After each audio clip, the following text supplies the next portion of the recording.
Hello, Year 2. This is English Lesson 1. Today I'm going to read you a story written in the style of a traditional tale. Fly with me over China and down into the landscape of the willow pattern. Come, smell the exotic scent of peonies and camellias below the windows of the great pagoda. Hear the sweet song of the birds in the paradise garden and the faint sound of waves lapping against the little boat carried down by the tide.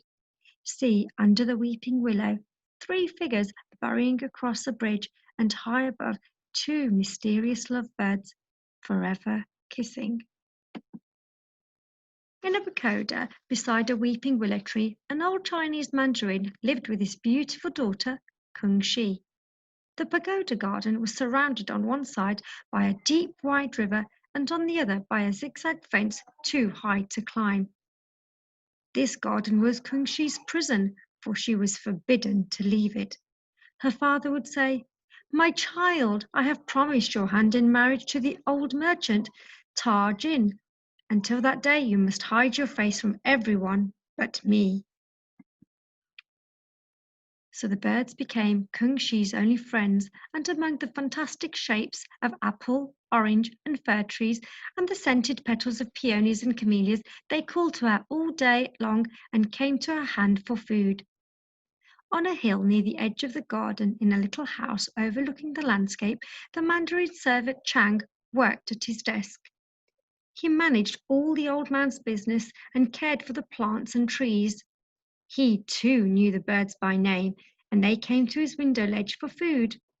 It was spring, and before long Kung Shi and Chang had fallen in love. But how had this happened? A pair of turtle doves knew their secret. The two birds began carrying messages for them, written on tiny pieces of bamboo paper across the treetops. One morning Chang wrote, "As the blossom willow falls onto the water, so my heart flies to you. Meet me on the banks of the river as the tide turns under the moon." When night came, the lovers finally met under the weeping willow, hidden from the great pagoda by an apple tree. But at that moment the mandarin awoke, and going out into the moonlight, he saw his daughter in Chang's arms. The mandarin's anger at finding his daughter with a poor servant was so great that he sent Chang away forever. Then he told Kung Shi that she must forget Chang and marry the old merchant. This she would not do, so he ordered a house to be built jutting out into the deep river within the sight of the great pagoda. Here he locked Kung Shi away. A year had passed, and one day, let's move this onto the other side.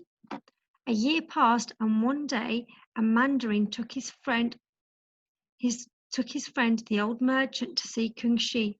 In horror, she saw that Tajin had bought an engagement gift. His long fingernails were curled round a box of jewels. He looked at her young face with his old eyes, and showing her the box, he nodded stiffly to the mandarin. Then the two men went away to plan the wedding. That night Kung Shi sat weeping at her window. Suddenly on the moonlit water she noticed a floating coconut shell. She reached out, and lifting it up, she found inside a tiny paper message from Chang. With great joy she guessed that he must be hiding nearby. She wrote a reply on rice paper and made it into a sail and sent the little boat out again into the water. Her message read, "Gather your fruit when the whistle blossom drops onto the water." This she hoped would help Chang to guess the day of the wedding. There we go. But no word came from Chang. Right up to the wedding night, Kung Shi waited for another message. Lanterns were lit and hung amongst the trees, and eventually she was taken into the pagoda where Tarjin was waiting to marry her. The box of jewels opened beside him. But just as the old merchant bent down to kiss her hand, Chang, disguised as a boatman, leapt out of the crowd of guests. In a moment of fright, Kung Shi snatched up the jewel box, and together the lovers ran down to the river. The mandarin chased them, and for a moment they could see on the little humpback bridge Chang leading the way to his boat, Kung Shi carrying the box of jewels and the old mandarin close behind them, brandishing a lantern. The tide flowed away to the east and carried it with the little boat. Chang steered the silent waters and Kung Shi lay safe inside the cabin. Soon they were far away. Their long river journey took them to a poorer part of China where only farming was possible. But they were young and strong and happy to be together. In great secrecy, Chang sold the jewels and bought a farm. At last, Kung Shi and Chang were married. Together they planted apple trees which, under Chang's expert eye, always hung heavy with fruit. But what of the old mandarin? Every year he sent a new secretary far and wide to search the whole of China for Kung Shi and Chang. Left alone, he grew old and bitter. The garden became wild without Chang's care, and the fruit and blossoms did not appear on the trees. Soon all the birds of the garden flew away. Only the two turtle doves remained, cooing in their cages where Kung Shi had left them. The birds calling began to make the mandarin angry, and one day he opened the cages and let them go. Swift as arrows, the birds flew directly east, and at that moment he knew they were flying directly to Kung Shi and Chang. The mandarin ordered another search, and it was not long before the lovers were brought back to the garden as prisoners. He ordered them to be thrown into the ground passages that formed a maze beneath the pagoda. Day after day, the lovers wandered in the blackness, seeking a way out, but each turn eventually led to a blank wall. In the darkness, they felt as though they were traveling in a great circle, and every turn brought them closer to death.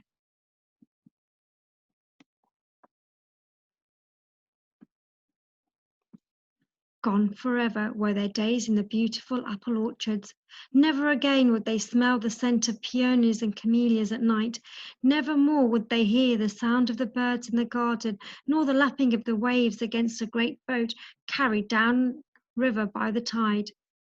Kung Shi and Chang died together in the great maze underground, and at the same time the lonely, bitter mandarin died in the pagoda above. At once the garden fell silent. The breeze stopped, and with his leaves on the leaves was stilled. The waters of the river eased the moment. The waters of the river ceased their movement as if frozen. The pagoda and its surroundings seemed to be bathed in thin blue moonlight. But the gods had taken pity on poor Kung Shi and Chang, and at the very instant when they died in each other's arms, they were transformed into immortal doves. In joy, they flew up into the sky, where even today you can see them, forever kissing each other in eternal love, high above the landscape of the Willow Pattern.